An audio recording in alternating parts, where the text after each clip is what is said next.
사랑하는 성도 여러분, 우리는 저번 주에 본문과 동일한 것을 여러분 보실 것입니다. 우리는 16장 21절에서 28절 말씀을 다시 우리가 보고 있고, 저번 주는 21절에서 23절까지, 오늘은 24절에서 28절까지 이게 나눠져서 설교하는, 오늘은 24절에서 28절에 집중해서 설교가 가야 될 것입니다. 이 두 본문이 이게 분리할 수 없는 게 긴밀하게 서로 연결되어 있습니다. 우리는 저번 주에 베드로와의 대화를 이제 마치시고 모든 이 대화의 이제 방향을 제자들에게 돌리는 것을 보게 됩니다. 베드로와의 대화를 통해서 주님은 말씀하십니다. 예수님은 예루살렘에 올라가서 많은 종교 지도자로부터 핍박을 받고 3일 만에 죽고 3일 만에 부활해야 되겠다, 이것을 말씀하십니다. 예수님의 삶과 죽음에 대해서 집중적으로 말씀하십니다. 큰 충격의 말씀이었습니다. 그 당시에 메시아가, 그 당시에 그들이 그토록 기다렸던 메시아는 절대로 죽으면 안 됩니다. 특별히 나무에 달려 죽는 것은 신명기 21장 22절과 23절의 근거에서 이건 하나님의 저주의 상징이었기 때문에 절대로 그것을 신학적으로 받아들일 수가 없었습니다. 제자들이 도저히 이해할 수 없는 계시를 내려주기 시작합니다. 주는 그리스도요 살아계신 하나님의 아들이시니라. 이 교회 역사의 가장 중요한 이 신앙 고백, 자, 이 정도 고백을 했으면 이제 하나님께서 다음 단계의 계시를 보여주는데, 그것이 첫 번째로 메시아에 관한 정확한 성경적 근거를 대고 있습니다. 지금까지 모든 생각의 역설적인 180도 다른 이 메시아가 정복자요 승리자로 그냥 바로 가는 것이 아니라 반드시 고난을 통해서 십자가의 죽음을 통해서 부활을 통한 하나님의 영광에 이르는 것을 말씀해 주고 있습니다. 이제는 오늘 본문을 통해서 24절과 28절에는 이러한 주님의 삶처럼 제자들의 삶과 죽음의 문제가 다뤄지고 있습니다. 제자들도 자기의 십자가를 통해서 이 길을 걸어가야 된다는 것입니다. 공통점이 십자가입니다. 그 당시에 모든 사람이 가장 불명예로 생각했던 이 십자가가 그리스도 안에 하나님의 나라에 전혀 다른 해석과 전혀 다른 반전을 가지고 있는 것을 보여주고 있습니다. 죽으나 사는, 아무도 이해할 수가 없습니다. 어떻게 죽음에서 생명이 나올 수 있습니까? 오직 하나님만이, 예수 그리스도만이 우리에게 이런 반전을 주고 있는 것을 보게 됩니다. 사랑하는 성도 여러분, 세상은 우리가 마치 죽음의 자리처럼, 에스겔 골짜기에 있는 것처럼 마른 뼈처럼 아무것도 희망이 보이지 않는 그러한 집단이요, 그러한 신앙이라고 볼 수 있지만은 우리 주님은 말씀하십니다. 두려워하지 마라, 담대하라, 내가 세상을 이겼노라.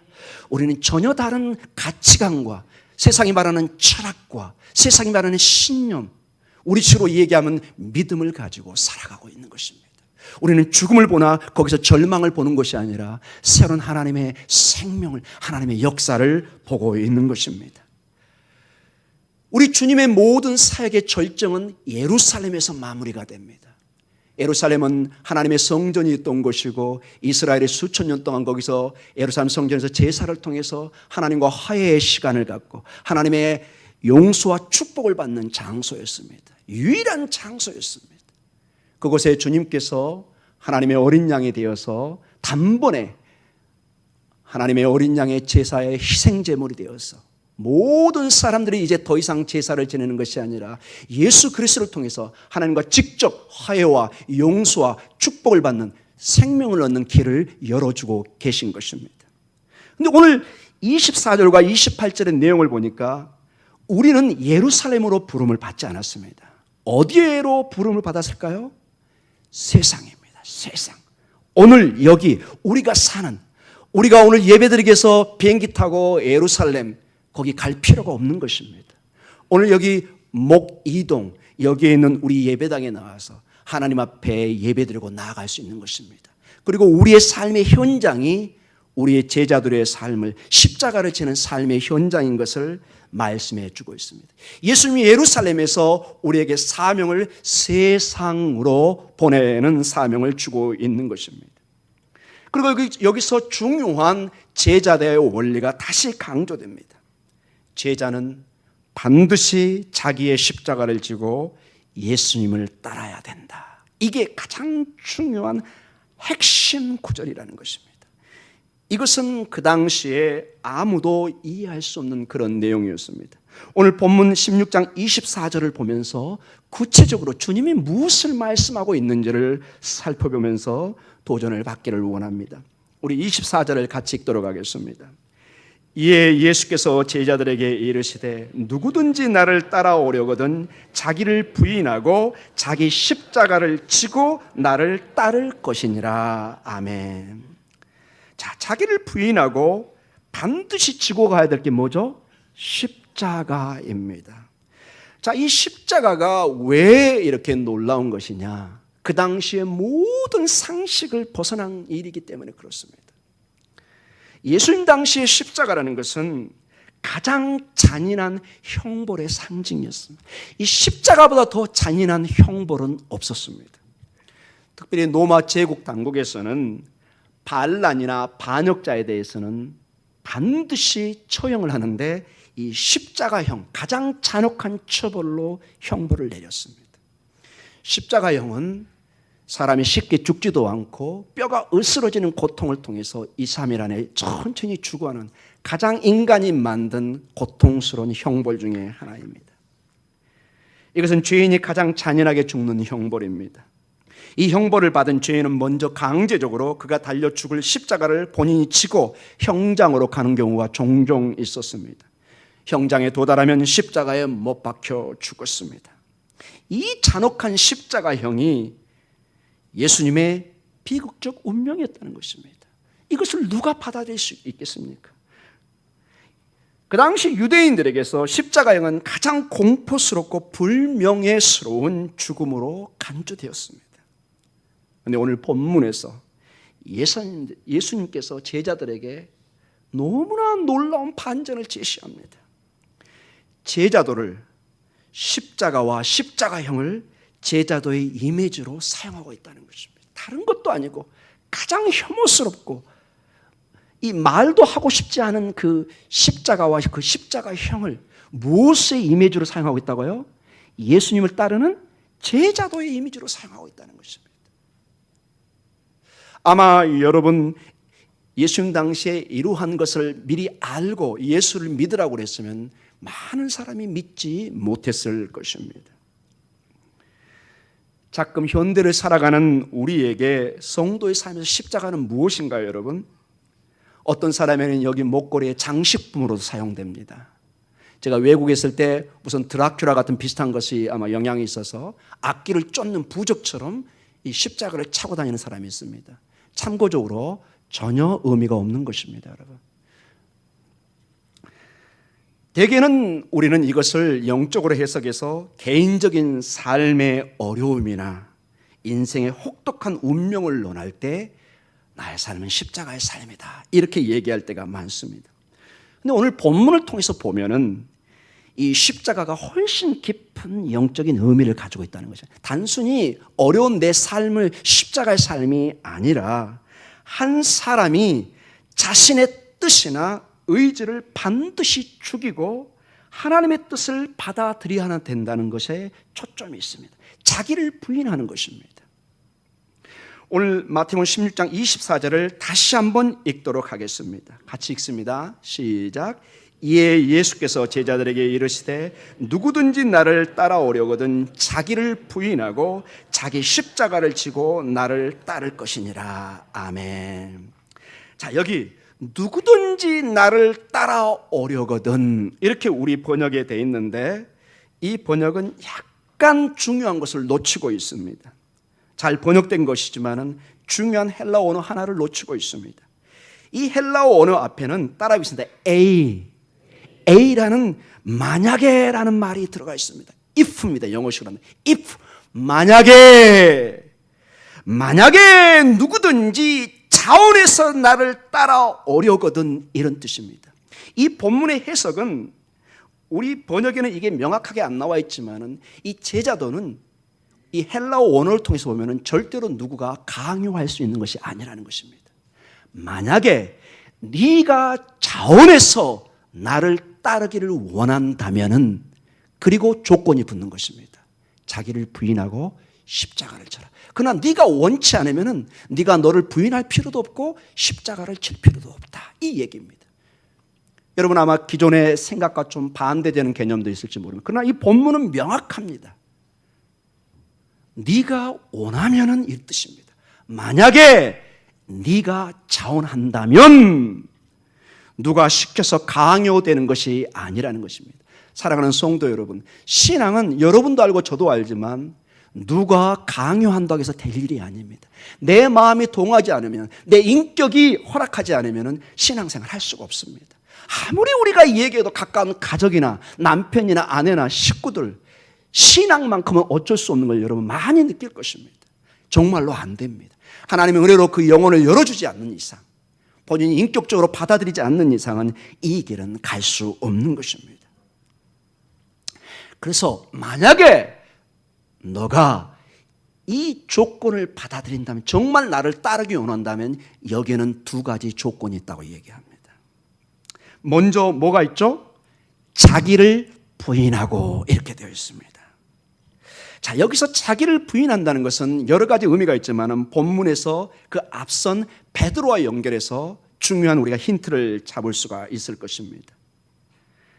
베드로는 어떤 자기의 종교적인 신념이나 어떤 자기의 생각으로 고난이 아닌 영광의 메시아를 생각하고 주님에게 꾸짖듯이 주님 안 됩니다 이렇게 얘기를 했습니다.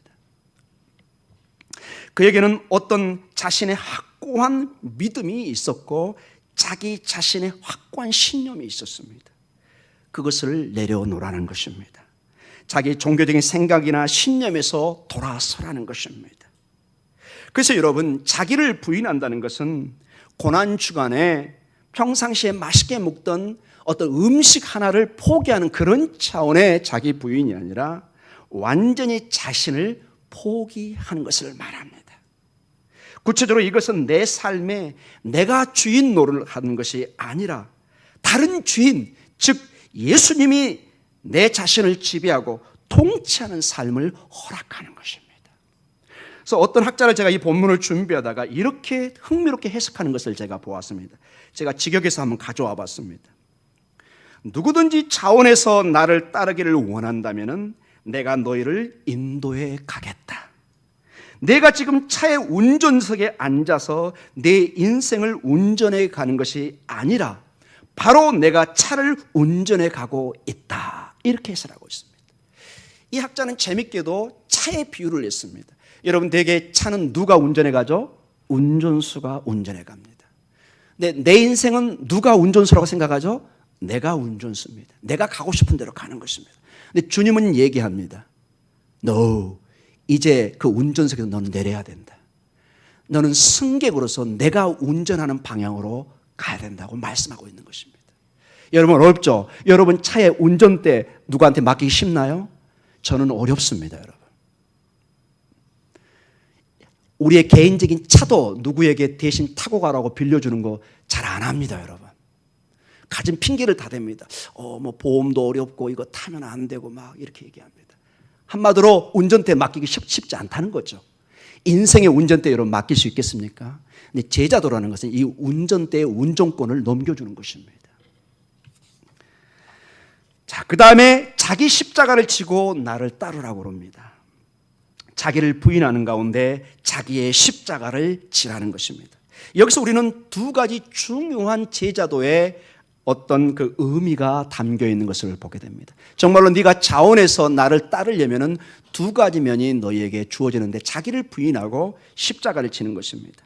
자기를 부인한다는 것은 지극히 먼저 개인적이고 내면에 일어나는 일인 것을 보게 됩니다. 이것을 학자들 좀 더 확대해서 개인의 기도 생활이라든지 예배나 교회의 선교라든지 전적인 하나님 앞에 우리의 내면의 결정으로 이루어지는 그러한 것들입니다. 내면에서 일어나는 것들입니다. 십자가라는 것은 우리가 형벌에서도 알 수 있듯이 공개적입니다. 사람들 앞에서 이걸 지고 가서 모든 사람 앞에서 십자가에 달리는 것입니다. 이것은 어떤 면에서 우리 성도들의 외부적인 정치, 경제, 사회, 문화적인 일에 참여하는 일일 것입니다. 교회 역사에 제자도에 이 두 가지가 크게 부딪혀 왔던 것을 보게 됩니다. 대개 보수적인 교회에서는 이 자기 부인에 많은 강조점을 둡니다. 교회는 사회, 정치, 경제, 문화 이런 것은 좀 맡기고, 그들에게 맡기고, 교회는 오직 기도와 말씀, 선교 이런 데에 집중해야 된다. 이것을 강조합니다.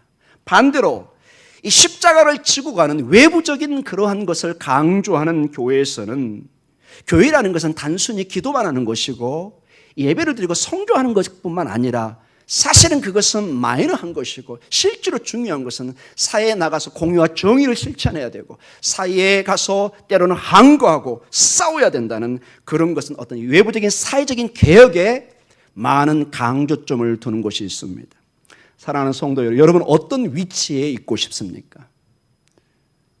여기에 있는 저는 오늘 우리 주님이 동시에 이 두 가지를 강조했듯이 내면적인 우리의 기도의 생활과 예배와 선교, 그런 모든 것이 중요한 것을 인정하고 동시에 십자가를 치는 외부적인 사회의 참여와 정치, 경제, 문화에 성도들은 반드시 관심을 가져야 되는 것을 저는 강조하고 싶습니다. 물론 저는 폭력적인 사회적인 참여는 반대하지만, 그러나 사회의 공의와 정의가 강물처럼 흐르도록 우리는 기도하고 노력해야 될 것입니다. 교회는 성도인과 동시에 사회에서는 나라의 한 일원입니다. 우리는 사회의 불의를 묵과할 수 없고 늘 우리는 깨어서 기도해야 되는 것을 알게 됩니다. 저희 목동중앙교회는 저의 목회 철학은 이 두 문제가 균형 있게 잘 조화돼서 나아가기를 원합니다. 우리 다시 한번 마태복음 16장 24절을 다시 한번 읽도록 하겠습니다. 같이 읽습니다. 이에 예수께서 제자들에게 이르시되 누구든지 나를 따라오려거든 자기를 부인하고 자기 십자가를 지고 나를 따를 것이니라. 자, 아멘. 자, 이 본문을 보면서 제자도에 두 가지 조건이 있습니다. 자기를 부인하고 십자가를 치는 것입니다.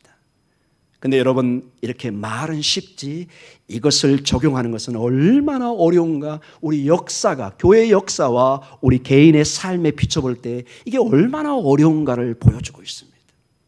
그래서 우리 주님은 우리가 읽는 16장 24절에 이 제자도의 삶, 자기를 부인하고 십자가를 따라가는 길이 가능한 가능성을 보여줍니다.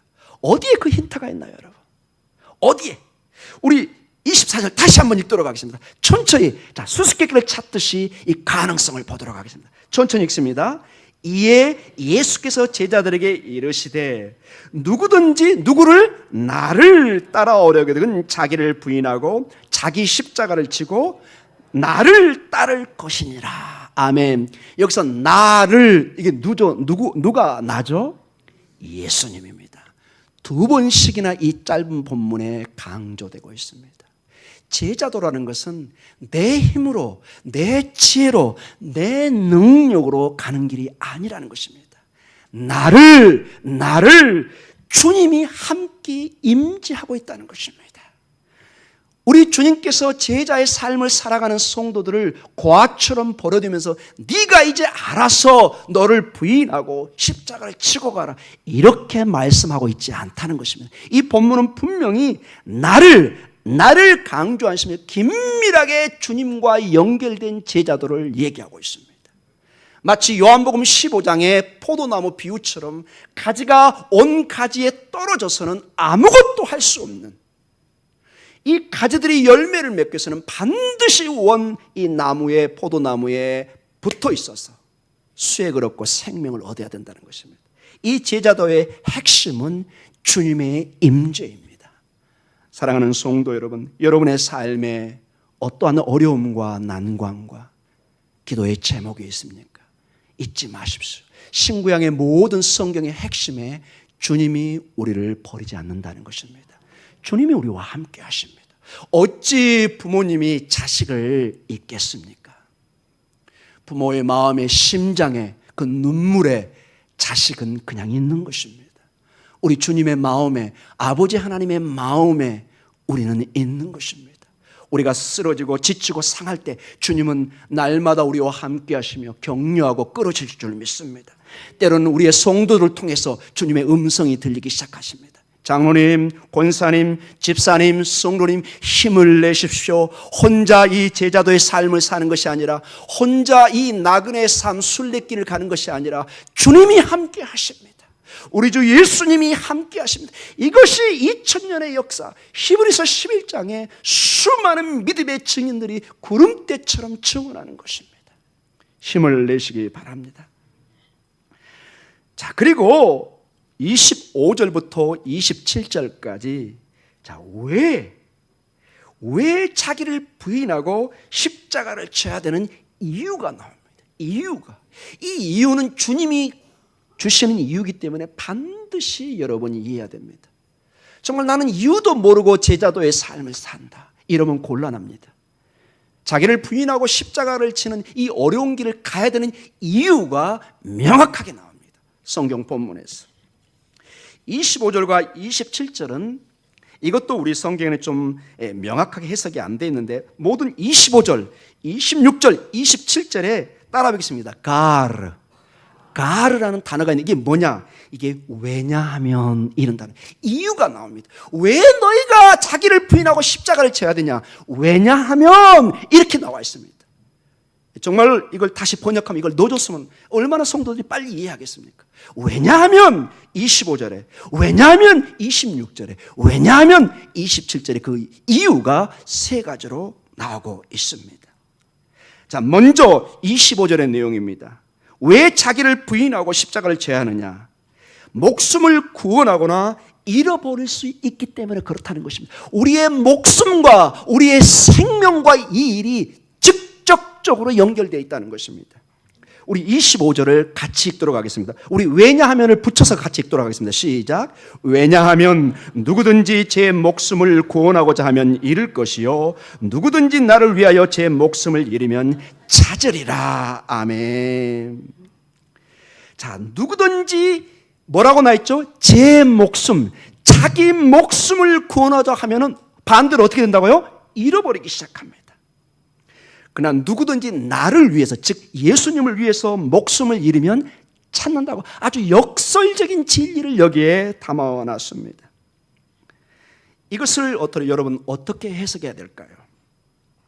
만약에 제자들이 그들의 삶을 세상의 가치만을 추구하고, 즉 세상의 성공에 초점을 맞춘 자기 중심의 제 목숨을 구하고자 하는 것이 이 말이라는 것입니다. 모든 초점을 눈에 보이는 세상에 둡니다. 성공과 번영에 둡니다.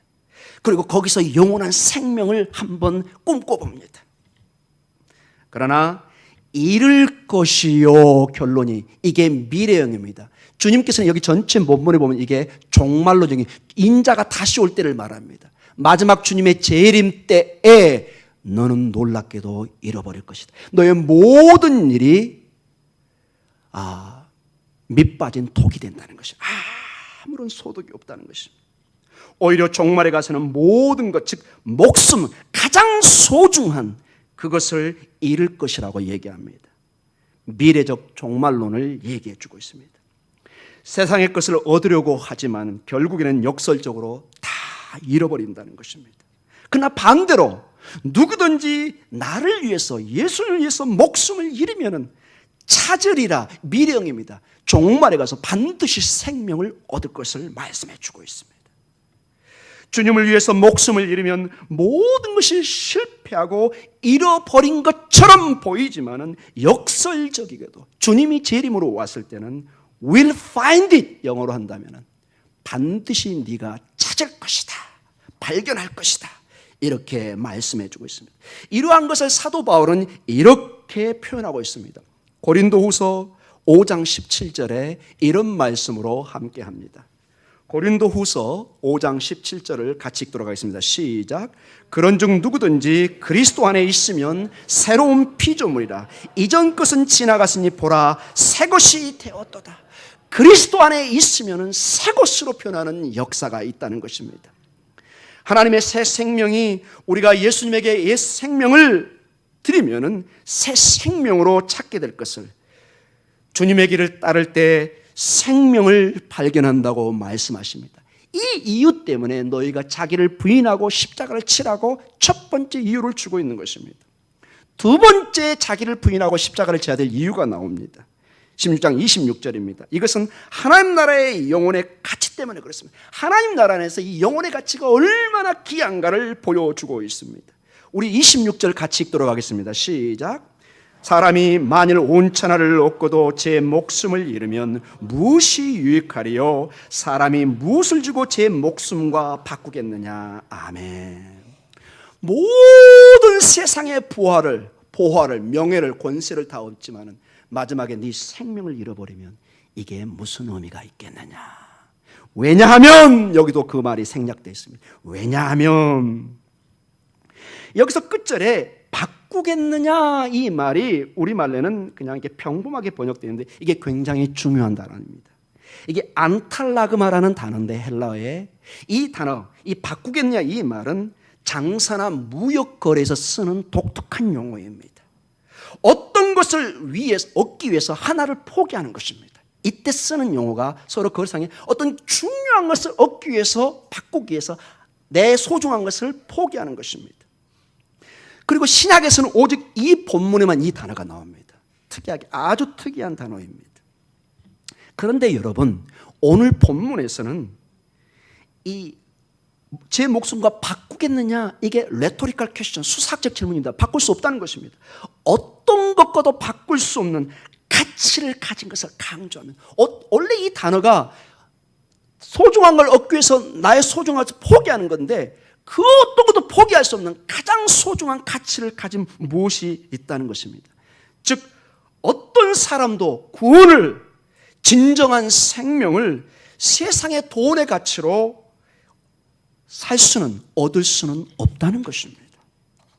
사랑하는 성도 여러분, 우리는 잘 압니다. 우리는 빈손으로 와서 빈손으로 갑니다. 여러분 주변의 지인들, 가족들 장례식을 볼 것입니다. 여러분 장례식장에 은행 잔고를 넣으신 분 보셨습니까? 그게 알려지면 3일 후에 묘가 파헤쳐집니다. 여러분 안 됩니다. 여러분 아무도 가져갈 수 없습니다. 제가 문자를 좀 쓰겠습니다. 공수래 공수고.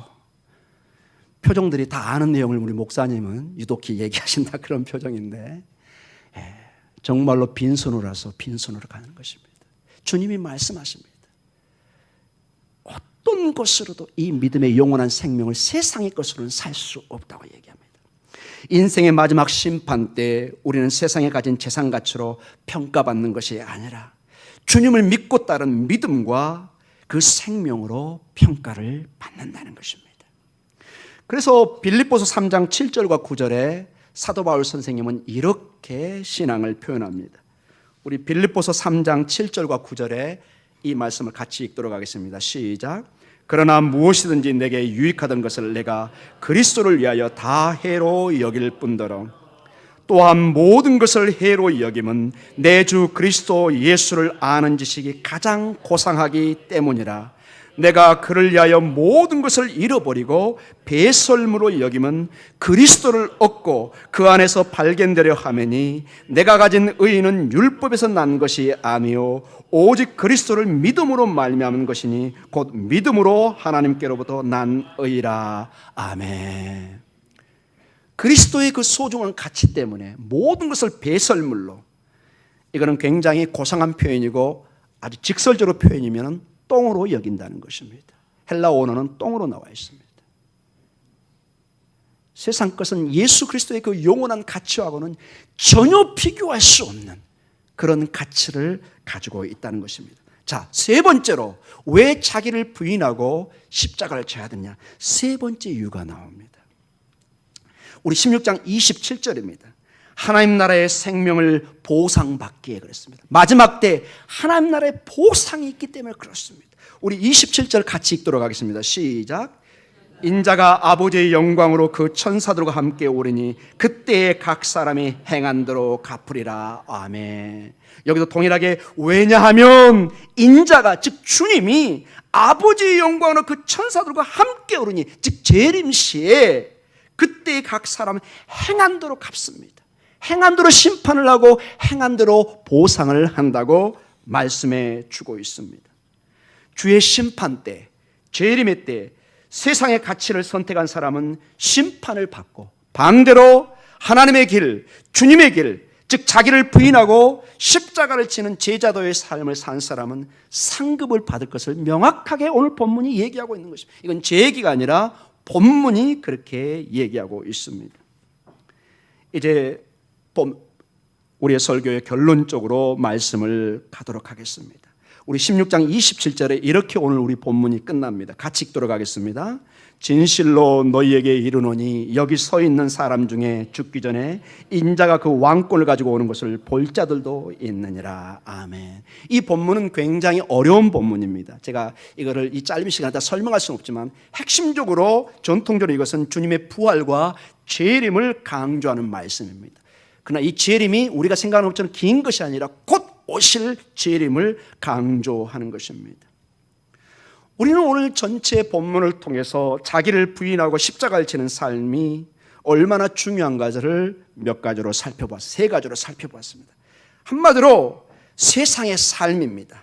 자기 중심의 삶 속에 세상의 가치에만 모든 초점을 맞추고 사는 그러한 삶은 눈에 보일 때는 그게 얻는 것처럼 보이지만은 결국에는 모든 걸 잃어버리는 역설을 만나게 된다는 것입니다. 이게 성도가 반드시 알아야 된다는 것입니다. 우리도 세상에 살다 보면은 우리도 먹고 살아야 되기 때문에 세상에 휘둘려서 이 세상의 그 부와 명예가 너무나 소중한 것처럼 우리의 목숨을 걸어 살 때도 있습니다. 그러나 항상 여러분 깨어서 이것을 보셔야 됩니다. 이건 잠깐 있다 사라지는 것입니다. 푸른 마르고 꽃은 지지만 여호와의 말씀만 영원히 서 있는 것입니다.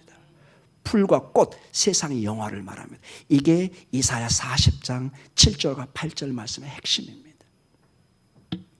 반대로 자기를 부인하고 십자가를 지고 주님을 따르는 삶은 세상에서 볼 때는 다 잃은 것처럼 보입니다. 미련해 보입니다. 어리석은 삶처럼 보입니다. 여기 왜 이렇게 와서 여러분 이 추운 날 예배를 드리고 합니까? 어리석은 겁니다. 여러분. 세상의 눈으로 볼 때는 어리석은 것입니다. 그러나 우리 주님이 마지막 전혀 다른 평가를 내릴 줄 믿습니다. 사랑하는 내 딸아, 내 아들아, 네가 이 땅에 이런 삶을 살았구나. 네가 나를 예배하고 그 유혹이 있지만 나에게 기도하고 이렇게 살았구나. 심판 때 주님으로부터 영원한 생명을 얻으며 천국의 보상을 받을 것을 말씀해 주고 있습니다. 그래서 사랑하는 성도 여러분, 지금 어떠한 삶을 살아야 되는 건가가 굉장히 중요합니다. 굉장히 지금 이 순간이 중요한 것입니다. 어떠한 제자도의 삶을 살아야 하는가를 심각하게 도전을 받아야 됩니다. 왜냐하면 오늘 본문에서 마지막에 강조된 것이 있습니다. 주님이 다시 오셔서 심판하신다는 것입니다. 제가 몇 번 교회 설교도 강조했지만 많은 교회가 제 지적과 이 주님의 심판에 대해서 너무너무 소홀히 하고 그 설교를 거의 빼버립니다. 여러분 교회의 설교 중에 목사님의 설교 중에 주님이 다시 오셔서 심판합니다. 깨어서 기도하십시오. 몇 번이나 들어보셨습니까? 저도 자주 못했던 것 같습니다. 성경의 모든 본문이 그러나 이 주님의 다시 오심 마라나타의 신앙으로 집중되어 있습니다. 계시록의 마지막 부분이 무엇인가요? 주 예수여 어서 오시옵소서. 마라나타로 끝납니다. 여러분 모든 성경이 창세기로 시작해서 가장 중요한 게 마지막 부분이잖아요. 마지막 도장을 찍는 부분이 중요하잖아요. 결론 부분이, 결론이 주님이 다시 오셔서 이 모든 역사를 재정립하시겠다는 것입니다. 그래서 우리 교회는 주님의 심판의 재림을 반드시 강조해야 됩니다. 여러분이 싫어해도 이거는 어쩔 수 없습니다. 세상 말로 제 목에 칼이 들어와도 본문에 주님의 재림이 나와 있으면 저는 피하면 안 되는 것입니다. 반드시 깨어서 성도들이 이 땅의 삶이 전부가 아니라 주님이 반드시 도적같이 오셔서 우리를 평가한 날이 있다는 것을 강조해야 될 것입니다. 사랑하는 성도 여러분, 정말로 우리는 슬기로운 다섯처녀처럼 성령의 기름 준비를 하셔야 됩니다. 바쁜 삶, 최선을 다하는 삶 중요합니다. 우리의 자녀의 문제, 우리의 직장과 사회 문제 너무너무 중요합니다. 우리는 거기에 집중해야 됩니다. 그러나 항상 우리의 신앙인들은 깨어서 우리의 주인과 하늘의 일들이 또다시 우리에게 펼쳐지고 있는 것을 믿음의 눈으로 보아야 될 줄 믿습니다. 이 땅의 삶에 최선을 다해 살아가되 우리는 반드시 우리의 신분이 나그네요, 순례자요, 영원한 하나님의 시민권을 향해서 그 나라를 향해서 가고 있다는 것을, 이 성경의 가장 중요한 강조점, 마지막 주님의 약속이 아직 성취가 안 되어 있습니다. 모든 약속이 다 성취되었습니다. 한 가지, 주님의 재림이 마지막 약속의 성취를 기다리고 있습니다. 혹시 이 자리에 긴가민가 하신 분들은 이 설교를 통해서 정말 깨어서 다시 오신 주님을 바라보며, 그리고 우리 온 성도들이 날마다 깨어서 믿음으로 승리하는 역사가 있기를 축복하며 기도합니다. 사랑하는 성도 여러분, 이 믿음의 삶에 주님이 함께 하십니다. 주님이 함께 하십니다. 이 제자도의 삶의 핵심은 주님이 함께하면서 같이 가고 있다는 것입니다. 여러분 힘을 내십시오. 주님이 우리와 동행하며 우리를 축복하고 계십니다. 다 같이 기도하겠습니다.